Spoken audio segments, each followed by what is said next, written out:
വയനാട് കള്ളാടി മണ്ണിടിച്ചിലിൽ മരണം 6 3 പേരുടെ മൃതദേഹം കൂടി കണ്ടെത്തി. കാണാതായ 2 പേർക്കായി തെരച്ചിൽ തുടരുന്നു.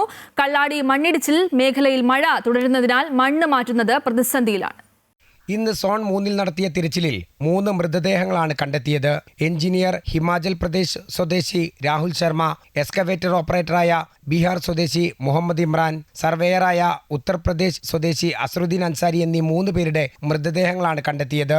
മൃതദേഹങ്ങൾ വൈത്തിരി താലൂക്ക് ആശുപത്രിയിൽ പോസ്റ്റ്മോർട്ടം പൂർത്തിയാക്കി എംബാമിങ്ങിനായി കോഴിക്കോട് മെഡിക്കൽ കോളേജിലേക്ക് കൊണ്ടുപോയി. പിന്നീട് മൃതദേഹങ്ങൾ അതത് സംസ്ഥാനങ്ങളിലേക്ക് അയക്കും. മണ്ണിടിച്ചിലിൽ ഇതുവരെ 6 പേരുടെ മൃതദേഹങ്ങളാണ് ലഭിച്ചത്. കനത്ത മഴയും കോടമഞ്ഞും തിരച്ചിൽ ദുഷ്കരമാക്കുന്നുണ്ട്. പ്രതിപക്ഷ നേതാവ് പിണറായി വിജയനും CPM സംസ്ഥാന സെക്രട്ടറി MV ഗോവിന്ദനും കള്ളാടിയിലെ ദുരന്ത ഭൂമിയിലെത്തി. ഈ പദ്ധതിയുടെ ഭാഗമായി നീക്കിയ മണ്ണിൽ നല്ല ഭാഗം അവിടെ ഒരു കൂനിയായി കിടക്കുന്നുണ്ട്.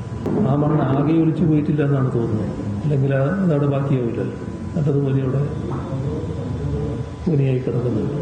സുരക്ഷിതമായ സമയത്ത് തുരങ്കപാതയ്ക്ക് സമീപമുള്ള മൺകൂനകൾ മാറ്റുമെന്ന് മന്ത്രി T സിദ്ദിഖ് പറഞ്ഞു. മഴ പെയ്യുമ്പോൾ മണ്ണ് മാറ്റാൻ പറ്റില്ലെന്നും മന്ത്രി അറിയിച്ചു. എല്ലാ നിർമ്മാണ പ്രവർത്തനങ്ങളും കഴിഞ്ഞ സർക്കാരിന്റെ കാലത്താണ് എന്ന് റവന്യൂ മന്ത്രി AP അനിൽകുമാർ പറഞ്ഞു. ദുരന്ത കാരണമറിയാൻ അന്വേഷണ റിപ്പോർട്ട് വരട്ടെയെന്നും മന്ത്രി.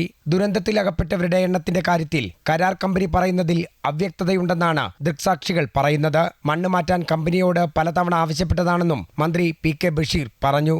ചൂരൽമല പ്രദേശത്തേക്ക് പോകുന്നവർക്ക് യാത്രാ പ്രശ്നം ഉണ്ടാകില്ല. ആവശ്യത്തിനുള്ള മരുന്ന്, ഡോക്ടർ, നഴ്സ് ഉൾപ്പെടെയുള്ള സൗകര്യങ്ങളും ചൂരൽമലക്കാർക്കായി ഒരുക്കിയിട്ടുണ്ട്.